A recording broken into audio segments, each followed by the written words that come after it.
История феноменального успеха этого уроженца Харькова началась, как иногда бывает, с деяний другого человека, который родился на другом конце Европы, а действовал еще дальше. Диего де Ланда, может, слышали?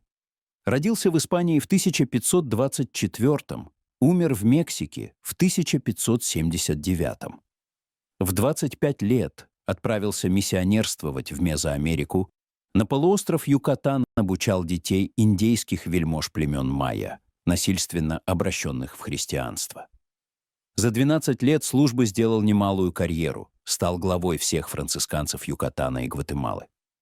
Потом вообще до епископа дослужился. Вот этот самый Диего де Ланда и заподозрил свою новую паству в том, что они в Христа поверили неискренне, для вида. Деву Марию должным образом не чтут, а потихонечку молятся своим старым богам с труднопроизносимыми именами, похожими на советские аббревиатуры. ТПУ и Гукумац — это уже о Чаке и Бакабе не говоря. Средство от такого безобразия он знал одно — инквизицию. Массу людей пытали, кое-кого вроде бы и на барбекю пустили. Но самое главное — все еретические книги майя непременно сожгли. Могли бы, не оставили бы ни одной. Но несколько книг совершенно случайно сохранилось до нашего времени. Целых 3 штуки.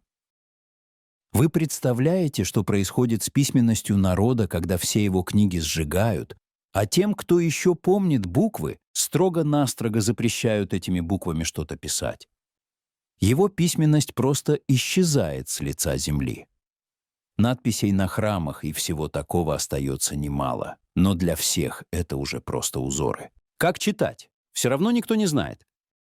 Что-то пытался сохранить, как это ни странно. Сам Диего де Ланда опросил 2 знатных майя и с их помощью записал то, что он считал их алфавитом. Плохо то, что у майя вообще не было фонетического алфавита. Но де Ланда этого не понял. Он только латинский алфавит и видел, а прочих возможностей даже не представлял. Вот и исчезла письменность майя с лица планеты. Если что-то потом и находили, прочесть уже не могли. И так целых 4 века, пока не родился 19 ноября 1922 года в семье начальника отдела подсобных предприятий Южной железной дороги сын Юрий, которого крестили Георгием, а в свидетельстве о рождении записали по-украински Юрко. Ему пришлось заново придумать письменность майя практически с нуля. В детстве с ним произошла малоприятная история. Во время какой-то спортивной игры ему так заехали мечом по голове, что он даже потерял на краткое время зрение. Все в итоге прошло, но не забылось. То ли в шутку, то ли всерьез. Он говорил, что, возможно, именно из-за этого удара он и обрел свои не совсем обычные способности.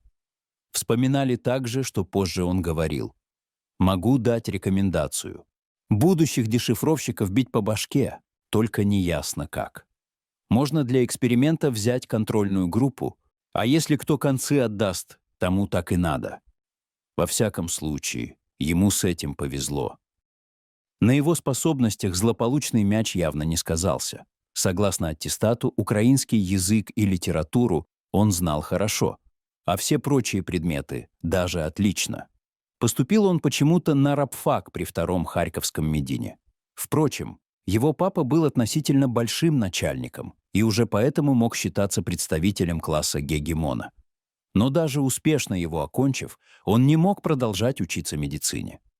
В первую очередь в то время требовались военврачи, а медкомиссию он не прошел. Большой недобор веса и, что существенней, сильнейшее плоскостопие. Пришлось учиться на историческом факультете Харьковского университета. Туда брали даже полностью негодных к строевой службе. Там он увлекся не совсем стандартными вещами, шаманскими практиками и древнеегипетским языком. Но доучиться ему не пришлось, началась война. На войне тяжело всюду и всем, даже там, где не стреляют. Невоенно обязанного студента отправили под Чернигов рыть окопы. Там он угодил в котел, чудом добрался домой. Отец эвакуировался, а мать и сестру немцы выгнали из дома, заставив переселиться в сарай. Юрий как-то бегал от немецкой трудовой мобилизации. Скитался по окрестным селам в поисках какого угодно заработка, чтобы помочь близким. Все перечисленное было, разумеется, ужасно, но не так сильно, как 4 слова в анкете. Был на оккупированной территории. Они не исчезли вместе с войной и вредили ему всю жизнь. От второй немецкой оккупации Харькова Кнорозовы смогли вовремя бежать. А через некоторое время отец смог забрать семейство в Москву и даже устроить сына продолжать обучение на ИСТФАК МГУ. Там он продолжал увлеченно заниматься египтологией и даже получил у друзей прозвище Синухет. Это герой одного из первых в мире приключенческих романов, древнеегипетский вельможа, объехавший немалую часть известного древним египтянам мира. Но закончить вовремя 3-й курс он смог с величайшим трудом. Еле успел сдать экзамены и сразу по повестке был мобилизован в нестроевые части. Вроде бы это устроил его отец, чтобы вывести из-под удара. Куда следует, пришел донос, будто он не указал в анкетах, что был на оккупированной территории. Действительно не указал. А какая разница? Служил телефонистом, был демобилизован только 15 октября и снова вернулся на 3-й курс. Живший с ним в одной комнате общежития Севьян Вайнштейн, позже ставший крупным ученым-востоковедом, вспоминал. «Со мной в комнате, между прочим, жил Юра Кнорозов. Он все отдавал науке, все. Получал стипендию и немедленно покупал книги, а потом у всех одалживал на еду. Питался водой и хлебом. Уж если не богатый послевоенный студент писал о соседе такое, это и бедностью назвать нельзя. Нет еще такого слова. Жив остался, и ладно». Диплом Кнорозов защитил на тему Мазар-Шамун-Наби. Это такая среднеазиатская версия легенды о Самсоне.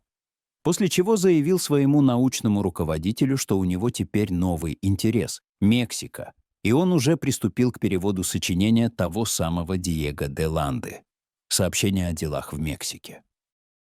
Интерес возник после прочтения статьи немецкого ученого Пауля Шельхаса с вызывающим названием «Дешифровка письма Майя. Неразрешимая проблема». Кнорозов потом вспоминал, что эти слова вызвали у него простую и четкую мысль. То, что создано одним человеческим умом, не может не быть разгадано другим. Вот он и решил стать этим другим. Это могло занять сотни лет, но он уложился даже быстрее, чем за десятилетия. Его руководители поддержали эту работу, но тут выяснилось, что оставить его в аспирантуре при институте просто никак невозможно. Был на оккупированной. В общем, вы поняли. Даже в Казахстане в аспирантуру не взяли, не то что в Москве. Он же был на страшно сказать какой территории. С трудом удалось его устроить младшим научным сотрудником Музея этнографии народов СССР в Ленинграде. Там он и начал свою работу над расшифровкой письменности майя. Кое-где говорили, что чуть ли не в горящем Берлине он нашел древнюю рукопись майя, чудом сохранившуюся, потому и всех опередил. Только вот не был он ни в каком Берлине, просто обрабатывал реквизированные книги из немецких библиотек. Книги эти были достаточно известны и прочим исследователям, так что не в них дело. Успех Кнорозова во многом базировался на том, что он правильно понял записки Диего де Ланды, сообщения о делах в Испании. Наверное, если он и не понимал, то хотя бы чувствовал, что уничтожение всех книг целого народа есть злодейство, и сам себе в этом помешал. Записал все то, что сам узнал о письменности майя, привлек к сотрудничеству индейца, учившегося в Европе, по имени Гаспар Антонио Чи, и с его помощью составил описание того, что он сам считал алфавитом майя. Вот только ученые нашего времени его сообщения совершенно не поняли. Письменность майя была не алфавитной, а логосиллабической, во многом слоговой, где знак передавал не звук, а некий образ. Ученым не хватало алфавита де Ланда, в котором было всего 29 разных знаков Кнорозов, насчитал их 355. Для букв многовато, для иероглифов слов, как в древнеегипетском, скорее мало. И уж некоторые вещи в тексте де Ланды ни в какие ворота не лезли. Скажем, обычное слово «ле» — петля или селок, По мнению де Ланде, писцы майя записывали знаками «эле-эле». Зачем? В итоге к материалам де Ланде стали относиться как к заведомо бесполезным. Только Кнорозов догадался, в чем было дело. Оказалось, что вместо буквы «индеец-писеец» под диктовку де Ланде записывал ее название. Так, как диктовали в старых русских школах: «Буки-аз-буки-аз-баба». Если бы вы увидели надпись «Буки-аз-буки-аз-баба», вы бы сразу поняли, что это такое. У Ланды то же самое. «Эле», как название буквы «Л», потом «э», потом само слово «ле», вот «эле-ле», и получилось. Правильно ли дешифровка? Кнорозов проверял с помощью перекрестного чтения. Суть в том, что, по идее, один и тот же знак одинаково читается в разных словах. Эти слова связываются в осмысленные предложения, а те, в свою очередь, не противоречат всему тексту. Заодно он доказал, что для написания текстов майя использовался не самый распространенный среди них юкатекский язык, а более древний и редкий индейский язык — чольти. Мировым авторитетом в области исследований майя тогда был американец Джон Эрик Томпсон, который был уверен в том, что знаки майя передают слова, но никогда не буквы алфавита. Кнорозова он не просто принял в штыки, но и обвинил в том, что тот пытается пропихнуть в языкознание марксизм-ленинизм, никому там не нужный. Между прочим, совершенно зря. Кнорозов этим не грешил, а что до пары цитат в предисловиях, то без этого тогда было, как сейчас в опере без брюк. Такое было время, и не сомневайтесь, те, кто помоложе, еще будут говорить и о нашем времени то же самое. Тем не менее, на защите собственной диссертации марксизм доставил ему массу неприятных переживаний. Видите ли, классики марксизма говорили, что такая сложная письменность возникает только на стадии развитого классового государства, и в то же время Энгельс пишет в одной из работ, что именно майя этой стадии не достигли. Сейчас это даже смешно. А тогда Кнорозов всерьез опасался ареста сразу после защиты. Сама защита тоже тяжело ему далась. В аспирантуру его не брали раз за разом. Был на оккупированной территории. И хоть кол им на голове тиши. Говорят, что именно после этих отказов он начал злоупотреблять алкоголем, и в его комнате, где раньше не было места из-за книг, стало еще теснее, из-за стоящих рядами бутылок, которые тогда не выкидывали, а сдавали. С большим трудом его руководители добились хотя бы более хлопотного способа защиты, просто прикрепив его соискателем. Если с защитой кандидатской был такой кошмар, как бы он вообще защитил докторскую? Этого мы не узнаем. Результаты его работы показались настолько поразительными, что вместо кандидатской степени ему присвоили докторскую. Оказалось, что такая процедура была законной, и члены ученого совета голосовали дважды. При голосовании за кандидатскую из 13 голосов членов совета был 1 голос против, за докторскую — 2. Подавляющее большинство. Успех был настолько феноменален, что Кнорозова даже выпустили на международную конференцию американистов в Копенгагене, решили, наверное, что Копенгаген тоже был на оккупированной территории. Пусть его. Его работу оценили высоко, хотя и не без полемики. Были престижные публикации, различные премии и награды. Но на следующий конгресс в Сан-Хосе он уже не поехал. Он ведь был на оккупированной территории. Вдруг он и Сан-Хосе оккупирует. В следующий раз его выпустили за границу уже в 1990 году, решили, наверное, что оккупация фашистами Харьковской области наконец-то закончена. Он продолжал активную работу, занимался и ронго-ронго с острова Пасхи, и древнеиндийской письменностью, и пиктографией курильских айнов. Но общепризнанных результатов по этим проблемам ему и его ученикам получить не удалось. Планировалась даже экспедиция на остров Пасхи с его участием. Но ничего не вышло, кто-то опять вспомнил, где Кнорозов был. Просто мешали работать, причем без особой причины, так, на всякий случай. Зато семья у него была благополучной. Отношения с женой и дочерью вполне хорошими. Он много читал, причем его литературные вкусы были достаточно нестандартны. Например, мать своего хорошего приятеля Льва Гумилева, Анну Ахматову, прекрасно к нему относившуюся и подарившую ему в 1949 году меховую шапку, в которой он в 1990 году улетел в Гватемалу. Он поэтессой не считал и вслух заявлял об этом. О Цветаевой он никогда не слышал. Доктора Живаго считал довольно средней книгой. А вот детективы очень любил. Часто и к месту цитировал русскую классику — Пушкина, Лермонтова, Гоголя. Из современников любил Ярослава Гашека и Грэма Грина. Был склонен к жесткому, практически черному юмору. Одевался довольно небрежно, но даже на лацкан потрепанной рабочей куртки не забывал нацепить значок лауреата государственной премии, которую получил в 1976 году за свою главную работу — расшифровку письменности майя. Кухню любил простую, но с удовольствием применял редкие приправы и пряности, ухаживал сам за комнатными цветами, с удовольствием играл в нарды. Жил как хотел. Не у всех получается. Тем временем его теория находила все новые подтверждения. Американская исследовательница Татьяна Проскурякова смогла с помощью метода Кнорозова прочесть надписи на каменных стенах в древнем городе Паленке. Получилось вполне понятное жизнеописание местных правителей. Критику Эрика Томпсона сам Кнорозов стал воспринимать даже с иронической улыбкой. Даже говорил, что Томпсон, живший в реалиях холодной войны, критиковал на самом деле не его, а Карла Маркса.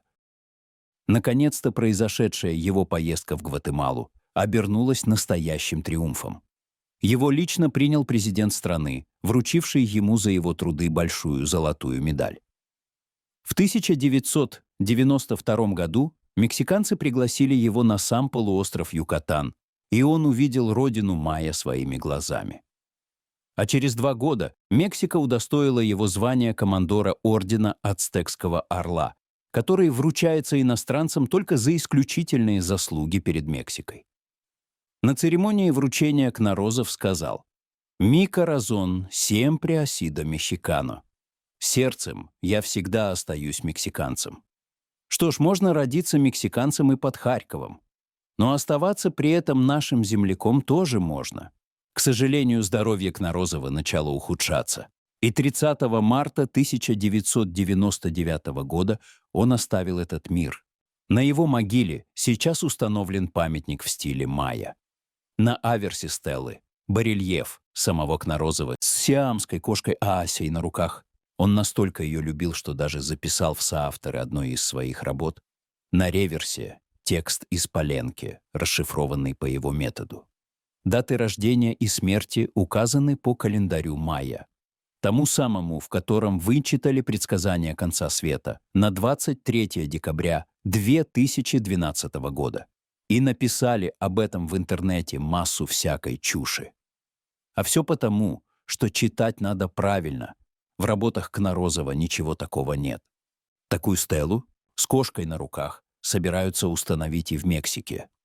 А в родном Харькове одна из улиц уже носит имя Кнорозова.